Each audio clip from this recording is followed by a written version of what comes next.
What up? Before we get into today's video, remember, like, comment, share, and subscribe. And don't forget to click the notifications bell so you don't miss out on any new videos. So, Golden Cube is here.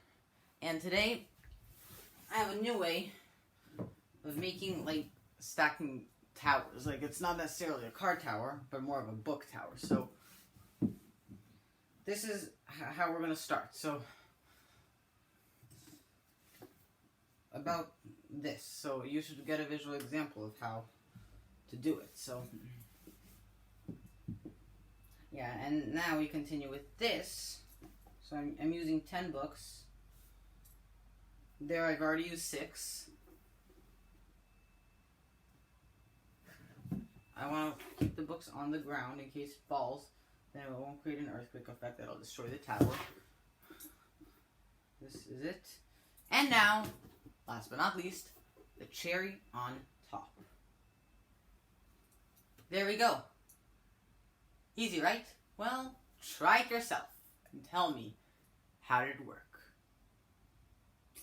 I'll see you in my next video. Goodbye. I love you, everyone.